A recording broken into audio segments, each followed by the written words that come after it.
Millie for joining what is the first live panel for British Beauty Week. British Beauty Council have joined with their partners Hearst Media and Number 7 Beauty Company to celebrate everything that the beauty industry has to offer, the innovation, the creativity and the economic benefits it brings to the UK.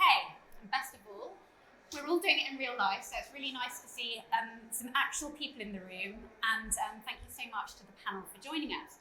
So let's get started. I'm going to introduce Millie first. Many of you will know her as the CEO of the British Beauty Council, which she founded in 2018 or co-founded. She's won an MBE in 2007 for her contribution to the cosmetics industry, and that's included her own makeup range, Ruby and Millie, and she's been integral to the success of other brands within the UK, such as Aveda, Tweedsman, L'Occitane, Shuyamura.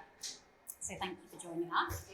Our next guest is Annie Murphy, who is the Chief Operating Officer. She's got lots of titles.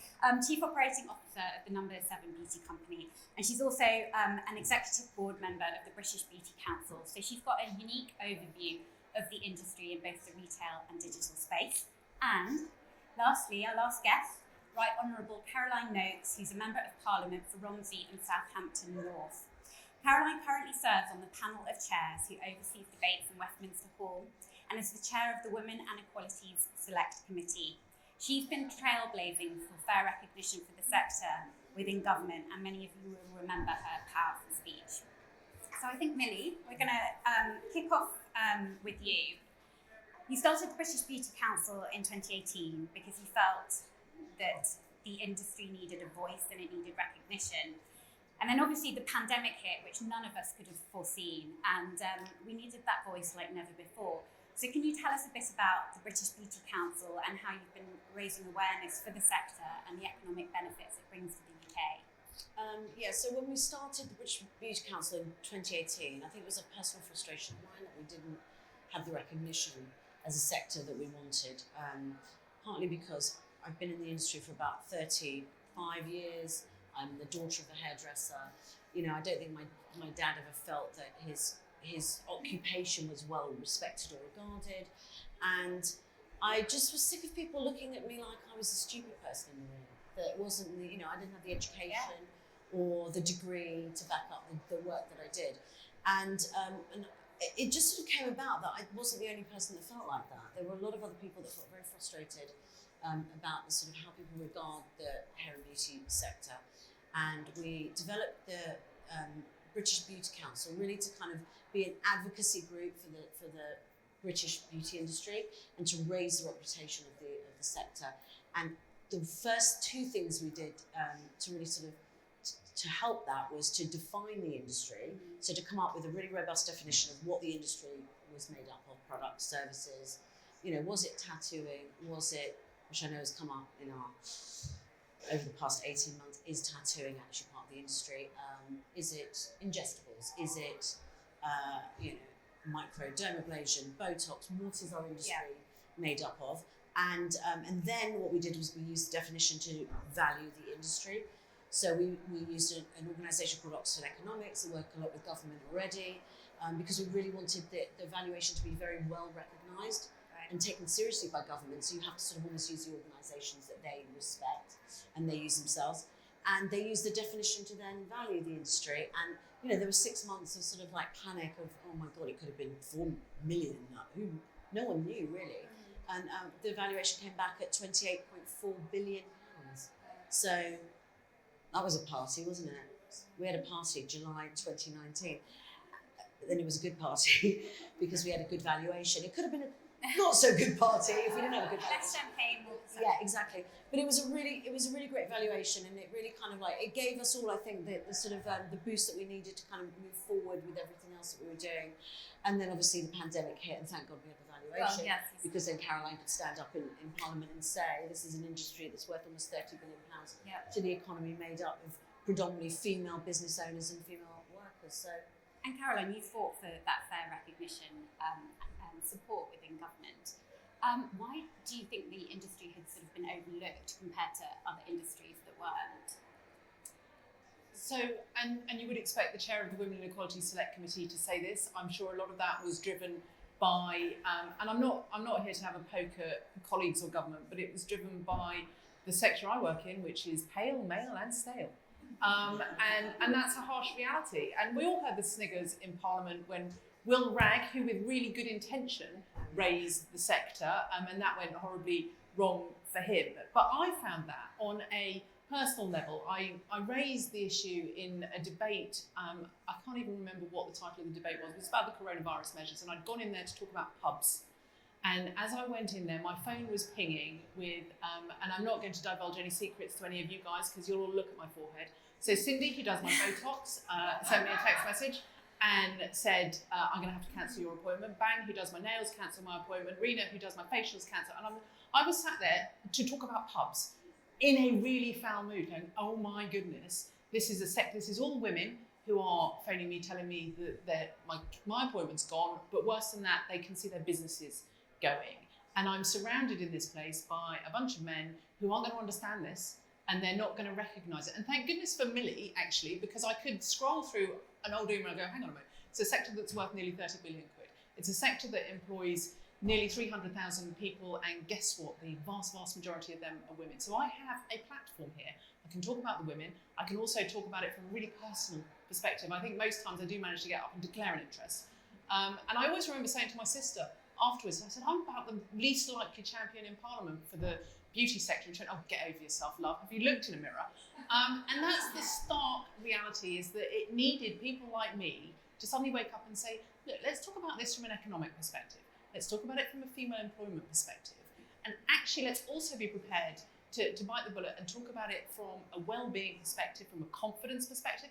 You know, I was at something yesterday with the DWP who were talking about the challenges of getting young people into work for the first time, who've been sat in their bedrooms for 18 months, terrified of the world outside, not knowing what the future holds. They're lacking confidence. This is a sector which gives so many people, so many women, confidence to go out there and stare the world in the face and know that if you look good on the outside, it helps you feel good on the inside, and that gives you, you know, that boost that you need to go to that job interview, to project yourself as you want to be seen. So for me, there were all sorts of things came together, and I went, somebody has to do this. Somebody has to stand up in Parliament, and you know what? It might as well be me. And I don't, apologies, and I know there are some civil servants in the room. I don't always win myself friends in government because I can be horrendously outspoken and I'm a bit inclined to say things exactly as they are. But you know what? That does no harm. A little bit of bluntness and a little bit of determination goes a phenomenally long way. And do you, yeah, no, go. I just the industry owe you both a debt of gratitude, but I think women do. I think you've been brave, you've been courageous, you've worked tirelessly, and I think you've put women on the map too. So I think, you know, you're fantastic role models, and I know you've inspired a lot of people in My daughter wouldn't say that. I know, but you have, and I think we've changed the game in our favour forever, and I think we owe a big debt of gratitude for that. There's a lot of people here as well. Thank you. I'm sure. A lot to do with that, but yeah, no, I mean, it has been game changing. I well up, so I can't talk about it because I tend to cry all the time. But it is quite a sort of, it's been a real moment, hasn't it? And I feel like the pandemic, while it's obviously been a hugely difficult time for everybody and for industry, I think one of the benefits it has brought to the beauty sector is that finally we are getting that recognition and we're being talked about. Do you feel like? Yeah, because I think when we went into it, we had, there was a Safer Workplaces group, and they knew nothing about the industry. They didn't know what jobs we had, what the depth or breadth of the industry was. There's a problem with our sick code, everyone, just remember that our industry isn't really defined very well. So in terms of its sort of... There's a huge amount of complexities. Yeah, and so the statisticians are based, they didn't have a clue what to make of our industry. But yet we were working in close proximity to people, so they had to go, oh my God, you can't work, but we don't know how many of you can't work. It was that kind of situation of, here's a really big problem, but we actually don't really know how big the problem is. So it was, yeah, and I think that then there's a thirst for knowledge, isn't there? And as the industry, we can provide that knowledge because obviously you've got stats and data at your fingertips. So. And I feel, as we're sort of emerging from the pandemic, or at least the strict lockdowns, hopefully, what are the immediate issues that you see facing the sector as we sort of come out of this post-pandemic period? You know in The Wizard of Oz, where they have that big scroll that's like never ending? For me, it's a sick code. It just is. I've got this real obsession with sick codes. So that's a standard industrial classification code, and we don't have our own code. So we're sort of part of a code that includes other personal services, from like funeral directors to laundrettes and dry cleaners. And the biggest problem we're facing right now is without that code, there's a lot of things we can't do for the sector moving forward. So what we need is our own classification. So how do we get that? I don't know, I just keep talking about it. I don't know. I have no idea. I'm not strategic. Yeah. I'm just like a bull. I keep pushing until I get what I want. Specific code for the industry. A specific code for the industry, because I think it would make it, and I think economically you'd be able to value the industry much easier if you had a code. The problem is when you look on the Office of National Statistics, that oftentimes a code, our code is 9602 or something. So the 2 is the 02 is us, but 96 is a whole raft of other industries. So it's not very well defined. That's my biggest bugbear, and I think that would help us tremendously. Annie, what do you see in kind of the retail digital sector in terms of the issues that we're facing now? Yeah, I think there's issues and I think there's opportunities. So, I mean, the industry has been incredibly dynamic through this period. So, I think as Caroline said, that moment of like, oh my God, how am I going to cope with hair colouring? You know, there's a new appreciation for all of that, having gone so long without it. We saw certain categories really take off as people sort of coped at home. We saw people's in-home regimes change, so a lot more bathing going on. So the bath and body category suddenly bounced back from having been actually quite sort of static. And I think self-care is actually a really positive trend for the industry. And I think again, people recognising that beauty is actually linked to well-being. Yeah, is a huge opportunity for us all. I think it means that we're a much more important part of daily life. I think some of the challenges for the industry in terms of retail are that shopping missions have fundamentally changed. So, you know, I'm part of the business that own Boots as well, and many of us will relish a Saturday when you used to meet girlfriends for lunch and a few too many Chardonnays, and then you'd go into Boots for what we used to call the browse and treat beauty mission. You didn't know what you wanted, you had no intention of buying anything, but you walk out with a big bag of stuff. Now what's happened is a lot of those missions have either ended up in the grocery online order that comes once a week, so you sling a kind of moisturiser in the basket, or it goes into online, but you're losing a lot of the impulsive elements of beauty purchasing. So particularly in the over 55s age group, they're still in the category, but they're more online than they are in stores, and they're not spending as much. Yeah. And I think we've got a challenge to make the digital environment as interesting and inspiring as we can, but equally we've got to find reasons for people to come back into stores. One of the things, you know, we see as an opportunity in that is we know consumers are really interested in skin. It's a massive category in terms of opportunity. We've launched a diagnostic tool now in about 25 stores that we're testing, where you come in, you have a dermatology level consultation using a device that will give you a really clear skin analysis, a recommendation. We're doing it, it's number 7 skin scan, but then you use your omni-channel opportunity in digital to do replenishment missions and follow up. And I think we've got to think omni-channel now in everything that we do. Purely digital, I think will actually compromise the industry. And people love advisors, they love consultation. I They feel love like the they want that richness relationship of a conversation with the brand as well. Absolutely. And I think going in store gives that to you, with digital being the support system behind that as well. It does, and even in the height of lockdown, we had advisors that couldn't work in shops because many of the shops were closed or only selling essential items. But we knew there was a demand for it, so we got them doing at-home sort of Zoom consultations, and the uptake was fantastic. We did it on Leatham, we did it on number 7. Really, because consumers were craving that interaction. and that expertise, absolutely.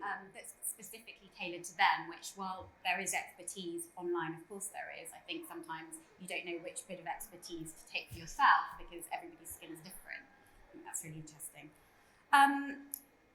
What are the key conversations you're having at the moment about the future of retail?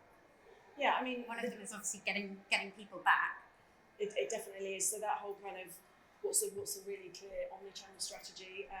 Sustainability is really big on our agenda. We've been a big support to the British Beauty Council work on Paris to Change because, you know, you look at some of the upcoming legislation around plastic usage, you know, we're trying to get ahead of the curve. We've taken a huge step forward in taking all of our plastic out of secondary packaging, particularly in our gifting ranges, which has saved, you know, considerable amounts. But sustainability is a really important part of the agenda. And I think on the back of, you know, George Floyd, etc., inclusivity in the industry and taking a long, hard look at ourselves as an industry and saying, really, how truly inclusive are we being? You know, we've always prided ourselves on having a really deep understanding of skin. You know, Number 7 as a brand prides itself on clinicals and our kind of scientific understanding. We've expanded our consumer panel now. So we've got 80,000 consumers in the UK, but we're putting a big emphasis on understanding certain ethnic groups, understanding areas like menopausal skin, and we've built something called Skin School, which our advisor population are using, 1,600 of them, to really help us be expert in every person's skin, regardless of age, ethnicity, heritage. And then we're going to work with the British Beauty Council to help use that as an education programme for influencers and journalists so that, you know, we can make sure all of our content as an industry that people are accessing online comes from a point of knowledge and expertise. Because I think, you know, we've just done a massive overhaul of all our foundation colours. Because I think if you look back 2 to 3 years ago, just not good enough. And I think now we feel very, very proud of what we're doing in that space. And I think this industry can really lead from the front and say, you know, everyone's welcome. I think if we are expecting to be taken seriously as an industry, then we have to make sure all of those things are right. Our inclusivity measures, our sustainable, you know, credentials. If we don't, then it's harder for us to legitimise our sector and innovate for the future. Absolutely, and ensure that we're going in the direction that we need to go. Just going back to that kind of education piece, working with the British Beauty Council. One of the roles of the British Beauty Council is creating a voice, but also educating the sector. So can you tell us a bit more about that? So we have 3 pillars: reputation, education and innovation, and then we have 3 pillar presidents. So obviously we're doing quite a lot of work with the Number 7 Beauty Company, incorporating STEM. So so sort of careers in education that are in, let's say, cosmetic science, or we want to look at packaging technology, because we do think that it's very important not just to educate people sort of on a grassroots level, but also to sort of invest and create jobs that are going to future-proof our industry. So there are actually ridiculously few amount of courses for cosmetic science in the UK, which I don't really understand why. It's like, there's 2 or something in the whole country. Exactly. And we decided to make a film. We took a product, so Number 7 Light Correcting Booster Serum. We mapped it from, you know, conception through to manufacture, and we identified that 50 different people touched that product from, you know, from design to clinical testing to you know, packaging to gearing it up to mass produce it. And we made a film, and it was fantastic to see the diversity of people in our business that work in it. And we've used it in conjunction with the British Beauty Council to try and show people the kind of the beauty of the science in the products that we and the industry make. And it was fascinating. I was at home, and my 13-year-old stepdaughter is just about to, well, she just has made some decisions about what subjects to follow at school. And she loves sciences, and she said, I think I'm going to be a doctor. And I was like, God, that's like a massive commitment in terms of, you know, study and years. And I said, watch this film. And she watched it, and she was like, oh my God, I just didn't know that there were these kind of science-based careers. And I took her to Nottingham. We took a few people up to Nottingham recently, and we went around the lab, and she just saw, I think she saw her future self, and she just was like, wow. And she was talking to people about their backgrounds. You know, we've got a lot of guys in our business that came through a pharmacology background.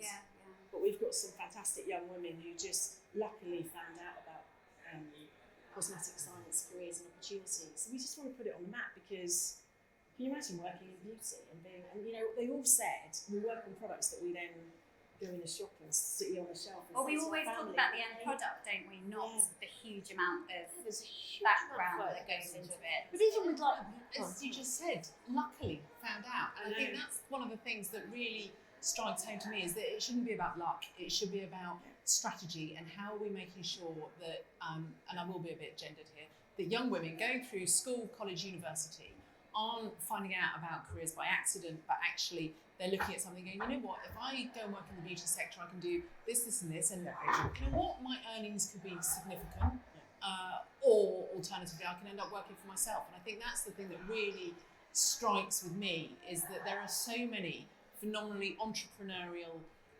women in the sector, so many entrepreneurial people in the sector who have, as I always say, and apologies if I get a bit political, who've got off their backsides and done something for themselves. So they've studied really hard, they've invested in their own futures, they've had the guts to rent premises or rent a chair, rent premises, they've established their own businesses, and guess what? They go on to employ other people.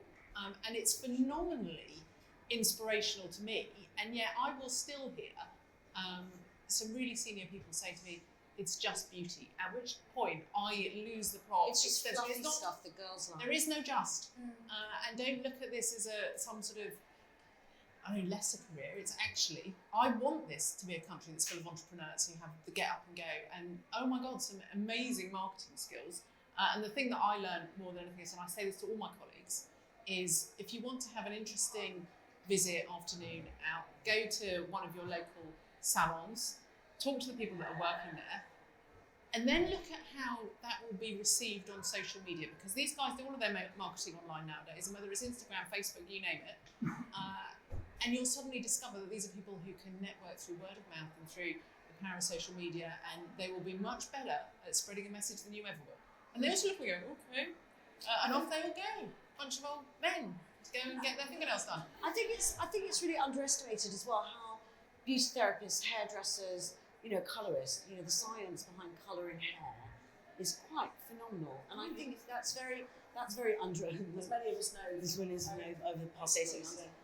Thank God for Josh Wood. So, but there's a sort of, I think it's not understood what goes into a lot of the services side, and I think there's not enough promotion of the jobs on the sort of brand and product side. So we've got really two jobs to sort of legitimise the services and to promote what's available in product and brand, because there's a lot of people in here that have created their own brands. But just also going back to this point about it's just beauty, but we've commissioned a huge piece of research, US, UK, China in the last year, and women will tell you 75% of their product usage, they say, directly influences their self-esteem and their feeling of Yeah, they're confident. And so you think with mental health so high on the agenda, we contribute really positively to that. We see, we've got a number of Macmillan trained beauty advisors in our stores. So we're talking to, women who are going through cancer treatment, who are losing eyebrows, eyelashes, hair, and the uplifting impact of just being able to learn how to use makeup to make them, again, raise their heads and feel like they can confront the world with a bit more confidence. And you spoke about self-care. I think that beauty and well-being are becoming interlinked in a way that they perhaps weren't sort of 5 years ago. And again, that really brings home where we've evolved to. And I think, again, that was people taking control of their own regimes and taking moments for themselves during the pandemic. I was really interested that you were talking about entrepreneurs, because I think that's a word that we don't use enough to talk about these women who are running their own businesses. And that could be a word that we're using more and more to describe these women, because I think we're not. It's the one I always use when talking in Parliament, when talking privately to ministers. I use the word entrepreneur, because apologies. What do we want? We want people to be taxpayers. That's the brutal truth, and we want this to be a sector that is contributing to the economy, and you do that by creating more jobs, by creating more turnover, and it's all crucially important. And it's the thing that I don't want anyone to ever use the word just. I want them to say, this is an amazing, incredible, innovative sector. It's providing great science careers. It's providing great careers in services. But actually, it's providing, and we've all talked about self-care, but actually the relationship that you establish with, whether it's your hairdresser, whether it's your beautician, whether it's your nail technician. Actually, you're sat there for an hour at least in my case, and you're having a conversation. And as I always say, there's a number of people in the world who are allowed to touch me, and most of them seem to work in your sector. And they know my innermost secrets, and I will splurge it all out to them, knowing that it will stay absolutely secret between me and them, other than when my hairdresser on a cruise saw on social media that I'd been off to a rival establishment and started sending me vile messages. I go, no, it's okay. It was just, one-off, just a quick blow dry. And the reality is that for loneliness, for emotional well-being, we all missed that. For the pandemic, the power of touch. We weren't talking to people. We weren't engaging with them, and suddenly you could go back and have a little scalp massage whilst your conditioner's on, and you think, God, this is what I've missed. And I think we mustn't, when we're talking about well-being, it's not just about confidence. It's about tackling loneliness. It's about giving people that that little emotional boost that they just need every now and then. And I think one of my big fears, and certainly I saw it in the sector when we came out of lockdown, was that people were still nervous about going back into salons. They were, if you spoke to any of the ones local to me, they were all saying, look, we've got appointment books that are nearly empty. We're having to do a hell of a lot of promotion and special offers to get people in through the doors because they're scared. But actually, once they left the salon, they all felt a lot better about themselves. They felt less scared. They were happier. And it's taking a while to build back, but making such a massive contribution as it does so. I think as well, when you look at the impact of COVID, it will disproportionately affect women. So there's a lot of, people have talked about the concept of a she session that potentially follows the pandemic, because in most instances it's women who've had to give up work to look after kids who've been home from school, to look after, a parent, and pushed to the edge because they're doing both. And I think have been hugely stressed. But also, if you look at employment, the retail industry and the hospitality industry, where there's inevitably been a level of redundancy as those businesses have been impacted, we've got a responsibility to build them back, because women will be the biggest the biggest group of people influenced by those redundancies. So we're trying to do work sort of holding hands with women to sort of get their belief in getting back out there, helping them find ways to present themselves, to do job interviews. We've partnered with Albright, for example, to try and do some of that stuff, because we've got to rebuild our industry. Some of the COVID impacts in some sectors have been really dramatic. Cosmetics took a real hammering. What's been fantastic is, I think in the first 3 months of this year, we saw lipsticks growth was like, I don't know, last 3 months the lipsticks growth has been like 76% or something. And then we've had, I think lipstick as a search term on Boots.com is 700% up in the last 3 months. So it's coming back. But as an industry, we've got to make sure we support all those sectors and get them back up, but also support women who I think have carried a particularly big burden through COVID for sort of looking after the family. And I think, Millie, you were saying there's a huge amount of self-employment within the beauty sector. 70%. Yeah. So, and that's mostly women, 86% women. Yeah, so 83%. 83%. 83%. 3% off. But I think about 88% female-owned and operated businesses. So that is huge. We're very entrepreneurial. And that's supporting, potentially Well, a it's family, also- a women's livelihood. That's double hospitality and double retail, because retail and hospitality hover around 50% now, so just under 50%. It's a huge amount of women that work in this industry. So whether it's a business or a sort of individual manicurist, those entrepreneurs are out there supporting. A lot of them have had no support as well. They're on their own. We all felt the moments of loneliness, didn't we, during COVID? And a lot of these people did not have the support of either a partner, or they don't work in a business where there's a lot of people. So it's been really challenging for them. And seeing how they've responded, talk about my local salon, when they were open, the hours they put in to try and catch everybody back up, working sort of 6-7 days a week to really late in the evening, just trying to get everyone back in. And I just think it's been really admirable seeing the effort that's gone on to rebuild businesses And also just to sort of, to make their businesses COVID secure. Yes. So putting the screens up, making sure they took the chairs out, and, the whole reception and the booking system had to change, and the cost of the PPE. There's so many different things that they had to do, that they had to do really quickly, just to get their businesses open. I know a lot of the businesses in central London, for example, hair salons, Saturday used to be their busiest day, and they used to close Sunday, Monday, and now they sort of open 7 days a week, but they have reduced staff, so they have the apprentices have every other Saturday off, or they split the apprentices on the Saturdays because they used to have everyone on the Saturday, now they split it throughout the month. So everything's sort of changed really. Everything down to when you go shopping, how you navigate the aisles, and it's all very different. So that kind of brings me on to, not necessarily a final question, but where do you see the sector going in the next 10 years, or what would you like to see in the sector in the next 10 years? Because this feels like a real moment of kind of where we can emerge and build better, potentially. Personally for me, I think that we've come quite far. I'm really pleased with where we are now.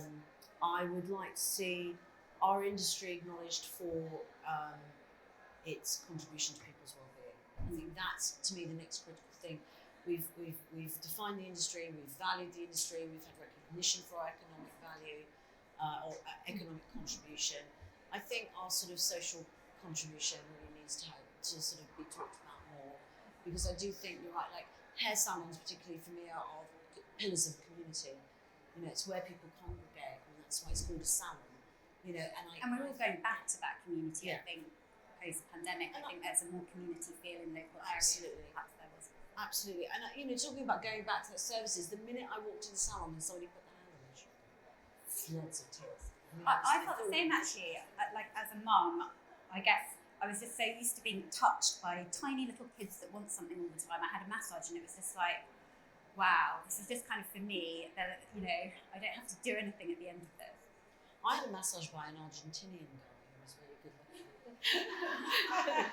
I don't know, I guess I loved that. I won the lottery. Oh my God, he just walked in, I felt better. I think that we need to now, the next piece for me is to sort of really celebrate the industry and our impact on society, because I think that feels like the next natural station for me. I say three things. I want us to be the place that the best talent wants to work. I want people to actively choose this industry because they see it as so fulfilling and dynamic and modern and fast moving. So that would be a big thing for me. But secondly, we want to put our hand up and get noticed, but I'd like us to get noticed because we lead the way on sustainability, we lead the way on inclusivity, and let our reputation sort of do the talking for us, because we pick some big issues and some challenges, and we say, right, let's show you what we can do. And I genuinely think, we can do that. And I look at, it's been really fascinating watching menopause as a debate kind of open up over the past few months. I don't know, those of you who saw the Davina programme, but it feels like a bit of a seminal moment. And I was talking to Dr. Louise Newsom, who's in the programme, who's amazing for those of you who ever need a perspective on menopause. And it was funny, we were saying about people just don't talk about it, and even I was reflecting, and some other people were reflecting on, even in your friendship groups, you don't really chat about it, but you probably do to the hairdresser or to the nail technician. And so the role the industry can play in just getting some of those conversations started, I think can be really huge. And I think that will be groundbreaking. The government often talk about in health, type 2 diabetes is an emerging crisis. 5 million people have got type 2 diabetes now. 13 million women are going through menopause at this moment. Yeah. So to get that on the agenda. And it's either affecting women, or it will affect women, or they will have gone through it. And it will affect people around them. And it will affect people around them. So it's affecting everyone around them. I know. At the moment. It's affecting the community. I'm really sorry. So I think our industry building fame for itself by leading the charge in some important areas, and by virtue of doing that, attracting the very best talent. And I think as well, taking some of our brands onto the global platform and doing that with real pride. I'm proud our business is now in 17 countries. We launched in Australia 2 weeks ago, we launched in mainland China without testing on animals last week. And I think there's loads of brands that can do that. Some of the iconic British beauty brands, I think, could play on the global stage. Yeah. Exporting that creativity and innovation. Yeah, definitely. So I think, and a really exciting time. She's just written my to-do list. Thank Thank We'll you. talk about that. Yeah, thank you. Caroline. You know, I think it's about people. So making sure that there are obvious career paths and that there are training places for apprenticeships. That's one of the issues that gets raised with me, that there's the lack of college places for young people wanting to go into the sector. I also think it's about place. So never underestimate. We talk endlessly about the impact of the pandemic on the high street and on retail, but this is a sector which is bringing people back to the high street. And that's crucially important. It's giving us back that sense of community. And you know, when you're in your local town, you're going to visit other places, and you're going to be unfortunately paying to park, and you might pop in for a coffee. And you know, and it's bringing us back together. Yeah. And I think that's really important. It goes back to what I said about loneliness. You know, that's been one of the biggest challenges of the pandemic. It was a huge issue before the pandemic, but this is a sector which has the ability to bring people together, and I think that's crucially important. So yeah, sure. In Parliament, you'll find me talking about the economy endlessly and the financial contribution it brings. But actually, it's a great deal wider than that. And Millie, with the British Beauty Council, plans for the next year? And I'm going on a spa Yeah. break after this. as of Monday, I'm not here. I'm out of office. Wow, what are our plans? Main- Away day. Yeah, I mean, I think You're we're bringing in your educational. well, Yeah, so we've got education as the next. we're on a school for choice, aren't we, in terms of the, Yeah. the agenda? Yeah. And I It's would like a say- juggernaut, I feel I now. would say to brands, you know, based on my experience, we've been in for nearly 3 years now, but being part of the British Beauty Council gives you a real chance to contribute because we've got so much to do, and Millie and team are quite small, and we need more power to the elbow. So I'd encourage brands to get involved, and I would say Yeah. and there's some of them in the room, but there's probably 3 or 4 people in my team who are spending quite a lot of time picking up some of the industry opportunities that the British Beauty Council are championing, and that's been hugely developmental for them. They've really enjoyed it. They've built bigger networks. They've got to, you know, and look at new subjects matter. So I'd say more brands come to the party, help us, because there's lots to do. It's great for all of us. Yeah. And Building lasting It's change. actually just occurred to me that we've got COP26 in November. November. And actually, we've got a whole piece of work that we're doing. So we've developed the Sustainable Beauty Coalition. Anna Teal, who is the CEO of Aromatherapy Associates, at the back, she's at the back somewhere, is our innovation pillar president. And so we created the Sustainable Beauty Coalition that Jane Sterling from Leatham is now chairing. And there's a whole host of people on our steering committee and advisory committee.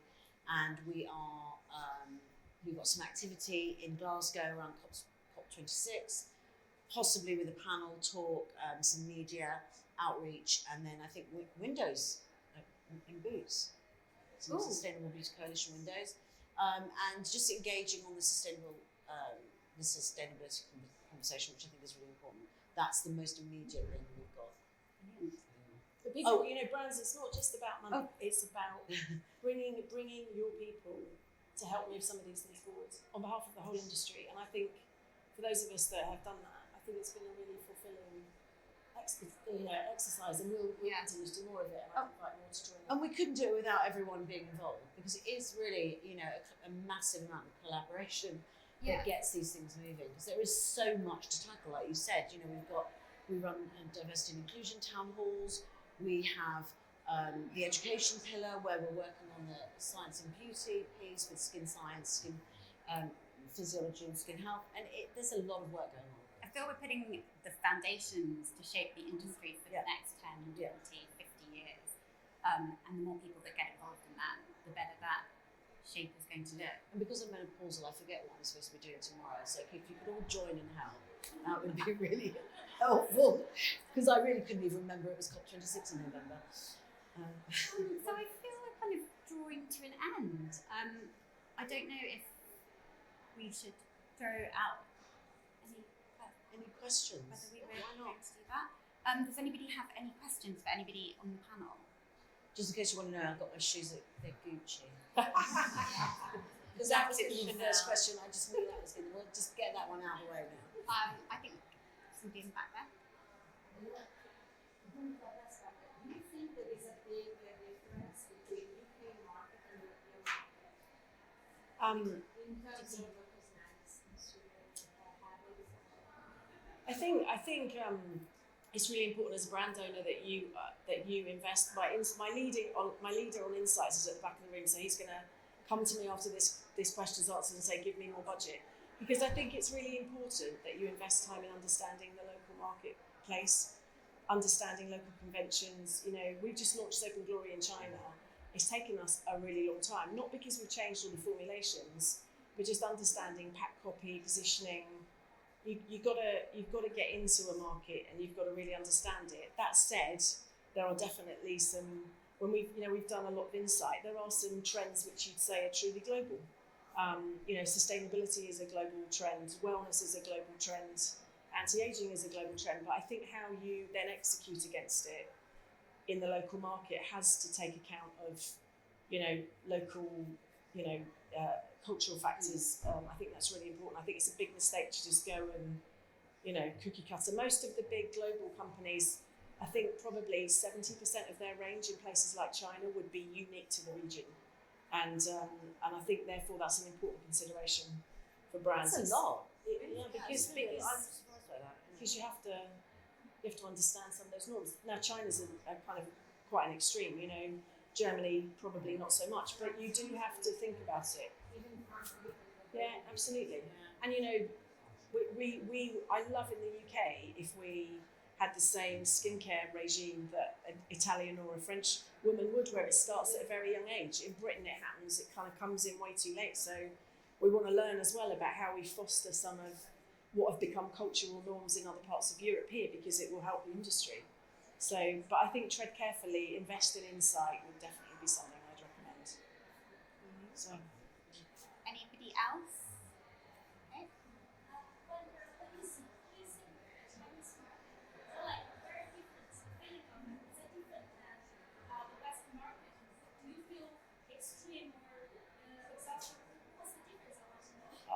I mean, Very detailed. from everything I've seen of China, I'm just amazed at the digital innovation. I mean, and I work on health, because I not only look after number 7 beauty company, I look after our businesses as Walgreens Boots Alliance outside of the UK and the US. And the pace of the digital innovation, we've been looking at some of the O2O kind of channel dynamic, it's just insane. And it's amazing. But what's interesting is when you go to the Far East, I was in Korea and I said, where do you look to for inspiration? They said France. So it's quite interesting how, you know, there's inspiration from everywhere. But I think to look at the potential digital evolution of the beauty market, you know, I get reports every week of new innovations in China, and it's mind blowing. But it's really exciting, and I love the fact that we can all learn from each other. It's huge, but different. But yeah, brilliant. I think that kind of wraps up everything for today. Thank you so much for joining us. I hope everybody's had a great first panel for us. It's been really nice to have you all here. It's been amazing to have some real life panelists. We've been here very early, but it's been really great. So thank you so much for everybody for joining us.